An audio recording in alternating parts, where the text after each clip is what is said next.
Olá pessoal, tudo bem com vocês? Pessoal, nessa aula a gente vai continuar trabalhando com a camada de aplicação, né? Os protocolos da camada de aplicação. Na aula passada a gente viu o DHCP e hoje a gente vai trabalhar com o DNS, tá? Lembrando que todos esses protocolos são protocolos importantes para que os usuários consigam utilizar a internet, né? Então são protocolos importantes para o bom funcionamento da internet. Pessoal, basicamente ele é responsável por resolver os nomes, os domínios que a gente está acostumado, né? Então, www.google.br, .facebook, ifsp.edu.br, todos esses domínios, eles serem convertidos para o IP. Que IP? O IP que está hospedado esse domínio, né? Então, a gente voltando um pouco, a gente sabe que os computadores, tanto internamente quanto a comunicação nas redes de computadores são realizadas por números binários, né? Basicamente números binários. Para a gente fazer os nossos cálculos sub-redes, a gente tem que converter e a gente já entendeu como que se dá essa comunicação. Quando a gente digita aquele domínio no browser, nada mais é para facilitar para o usuário, né? Não seria viável que os usuários tivessem que, né, decorar os IPs de cada servidor de um site que ele quer acessar, né? Além disso, por exemplo, um site ele pode mudar de endereço, né? Mudar a tecnologia, mudar o servidor que está hospedado, né? Então é muito mais fácil mudar o IP, né? Mudar essa conversão do nome para o IP, né? Do que eu ter que mudar o nome, né? O usuário teria que decorar um outro número, né? Que seria o número de IP. Então, o DNS ele faz essa relação entre domínio e IP, né? Só que a quantidade de sites e a distância geográfica disso no mundo todo, existe uma hierarquia, existe uma metodologia para que isso funcione de maneira segura, de maneira eficiente, rápida, né? Então existem aqui diversos servidores DNS, tá? Então eu vou estar nessa aula, a gente vai estar vendo quais são esses servidores, como é que funciona essa consulta quando a gente digita lá um domínio IFSP, por exemplo, como que se dá essa consulta em servidores DNS e depois a gente faz um exemplo simples no Pact2, tá? Então, ó, DNS. Imagine ter que se lembrar de 4 que textos do endereço IP, todos os sites que você acessa, né? Isso aqui é inviável. Então, o DNS é um serviço de rede global, amplamente distribuído que transforma sequências de letras, que seriam os domínios, em endereços de IP. Então, por exemplo, aqui eu tenho um site, o DNS vai converter para o IP correspondente de forma transparente para o usuário. Tá? Então, mesmo que o IP seja alterado, para o usuário vai ser transparente, ele vai sempre digitar aquele endereço e vai acessar o site normalmente. Pessoal, existem aqui alguns tipos de servidores DNS. Eu tenho aqui o DNS cache, recursivo, o raiz, TLD e os autoritativos. Tá? Vamos entender como esses servidores funcionam. Os dois primeiros que a gente vai falar, cache e recursivo, esses servidores, pessoal, eles são os que ficam próximo dos usuários. O que eu quero dizer? Ou ele vai estar sendo gerenciado pela sua contratada de internet, né? Então pode ser a Vivo, a sua regional da Vivo, pode ser a desktop, no meu caso, tá? Ou pela rede privada. Então, no IF, por exemplo, eles poderiam estar gerenciando, ter o servidor DNS deles ali internamente, tá? Nesse servidor local, né, ou próximo do usuário, que pode estar na sua ISP, né, ISP, que seria a sua contratada, ele vai ter sempre cache e recursivo. Por quê? Como que funciona a cache? A cache simplesmente ele vai ser um servidor local que todos os usuários daquela rede passa por aquele servidor DNS na primeira consulta que ele faz, né? Então, o usuário vai lá e digita www.fsp.edu.br. O primeiro servidor que vai ser consultado vai ser esse servidor cache, né? Se não tiver nesse servidor cache, aí vai para o servidor recursivo, que daí ele vai fazer a consulta completa, que a gente já vai entender todos os passos daqui a pouco. Mas esse cache, vamos supor que esse primeiro usuário vai lá e faz essa consulta. No servidor local vai ficar gravado o IP que acabou de retornar para aquele usuário. Poucos minutos depois, outro usuário vai lá e tenta acessar o mesmo site. Então não vai ser necessário que seja realizada uma consulta completa de novo a outros servidores externos, né? Aquele IP relacionado com aquela página já vai estar no servidor DNS local, tá? Então é por isso que sempre a gente vai ter o servidor cache e o servidor recursivo próximo do usuário. Se algum usuário fazer a consulta, ele já vai ficar ali no cache, né? Então vai utilizar o DNS cache. Se aquele endereço não está no DNS cache, daí eu preciso do recursivo, tá bom? Então, ó, DNS cache são geralmente fornecidos por um ISP ou pela rede local. Armazena as pesquisas de nomes de domínios por um período determinado de tempo. Então, vai ficar ali por alguns minutos ou horas. O administrador que vai e a disponibilizam para outros usuários daquela rede, né? Esse processo evita o aumento de número de conexões TCPs, porque imagina cada consulta ter que fazer o processo completo, né? Exigem vários passos no caso, né? Eu tenho também o servidor recursivo, executam solicitações de resolução de DNS completas, ou seja, o domínio solicitado não se encontra no servidor DNS cache, beleza? É assim que funciona perto do usuário, tá? Então agora, vamos supor que não está na cache e ele precisa fazer o recursivo. Como que funciona essa consulta completa? Aí entra os outros servidores, tá? A gente vai começar aqui pelo servidor raiz, né? Existem os outros três que sobraram, é o raiz, TLD e os autoritativos. O raiz, pessoal, existem 13 distribuídos de forma no mundo, né? Isso não só geograficamente, mas leva em consideração acesso, meios físicos, né? Os enlaces físicos, taxa de transmissão.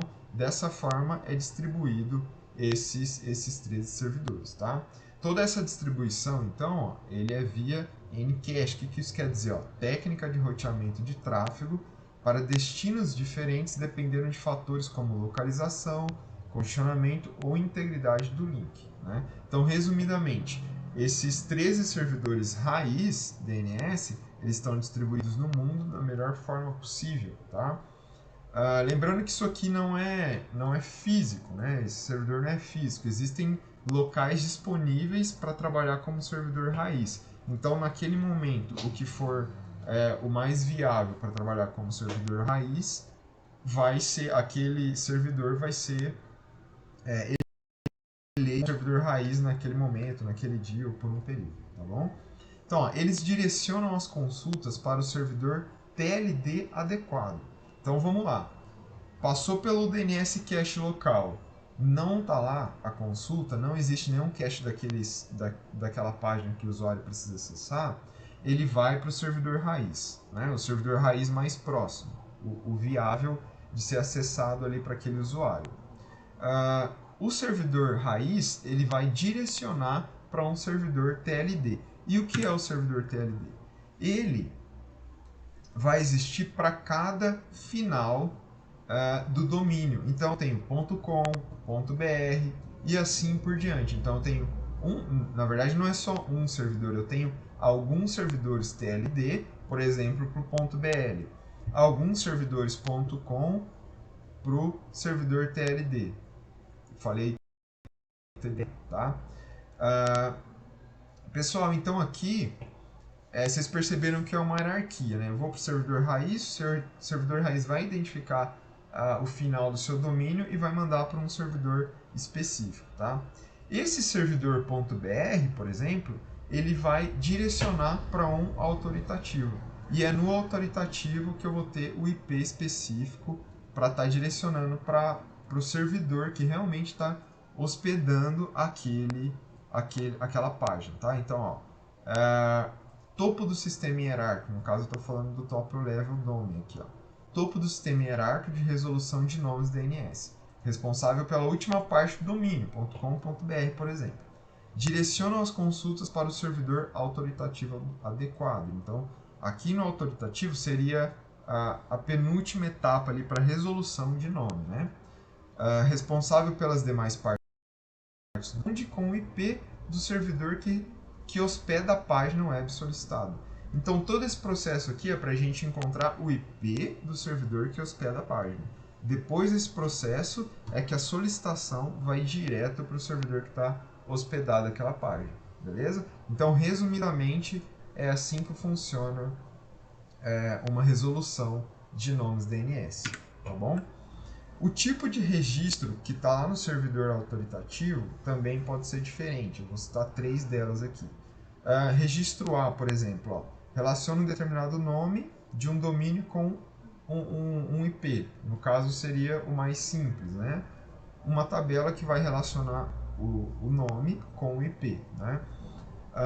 Um domínio pode ter vários registros A. É por isso que, às vezes, quando a gente está acessando o Google, por exemplo, não necessariamente a gente está acessando todos o mesmo servidor, né? O Google existem vários servidores que tem lá um IP, né? E existe um balanceamento para redirecionar para todos esses servidores. Então, ó, viabiliza a utilização da técnica de round robin usada para balancear o tráfego entre vários IPs, beleza?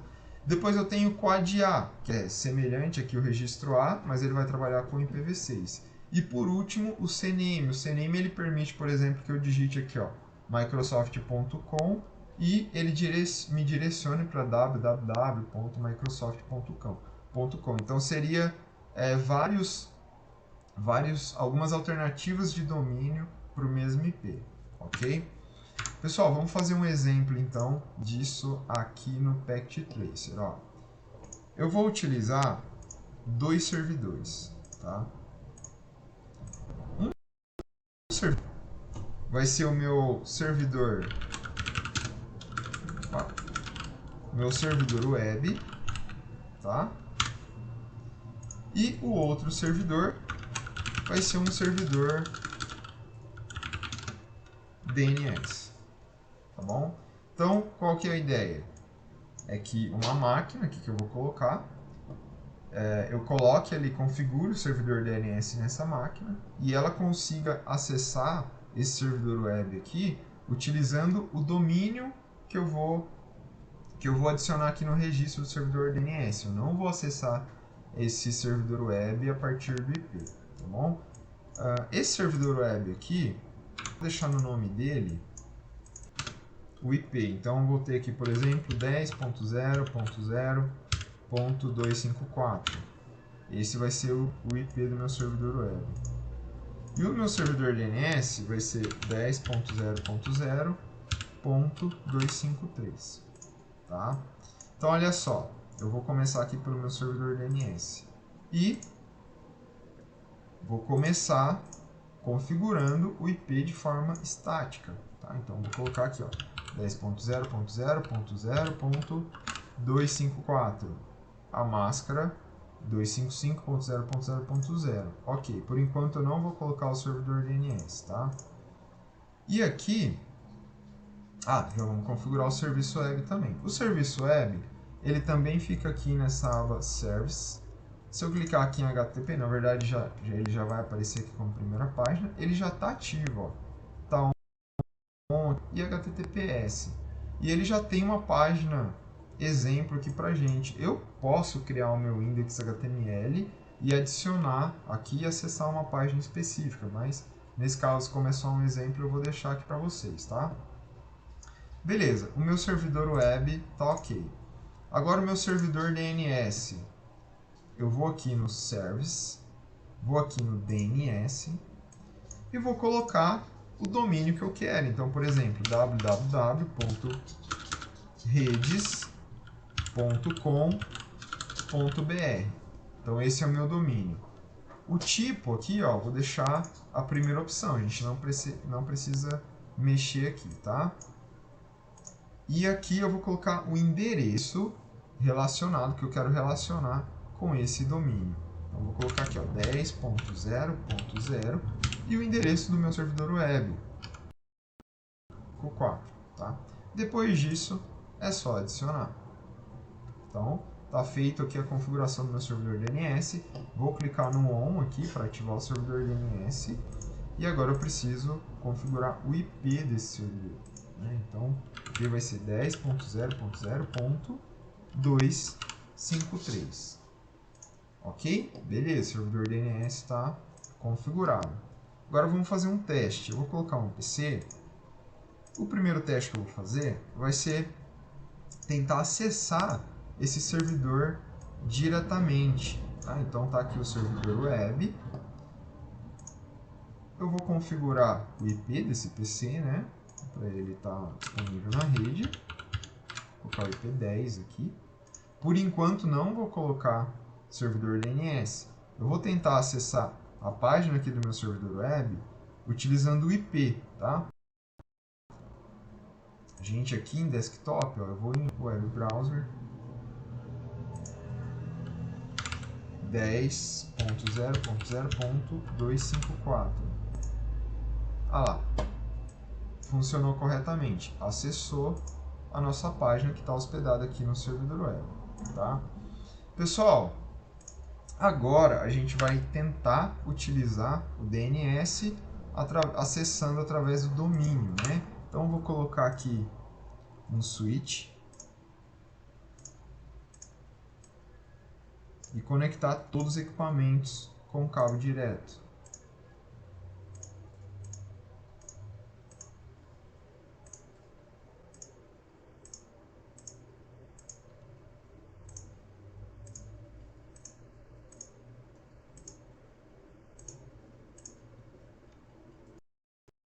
No PC, eu tenho que configurar o servidor DNS. Quem vai ser o servidor DNS dele? 10.0.0.253. Então, sempre agora que eu for lá no browser e tentar acessar através de um domínio, ele vai fazer uma consulta ao servidor DNS, né? Esse servidor DNS vai lá na sua tabela de resolução de nome, vai pesquisar por aquele domínio, e se ele achar o IP, ele retorna para o PC aquele IP, e o IP faz a consulta não, já faz a requisição da página web para o IP específico que o servidor DNS respondeu para ele. Então vamos tentar, pessoal. Web browser www.redes.com.br. Pronto, acessou a página agora através do domínio que eu cadastrei no servidor DNS. Ok, pessoal? Bom, nessa aula então passei para vocês uma introdução do que é o servidor DNS e uma aplicação prática aqui, né, uma simulação na verdade, com o Packet Tracer. A atividade de vocês para essa aula vai ser refazer esse cenário que eu mostrei de exemplo aqui para vocês, tá ok? Bons estudos, até a próxima.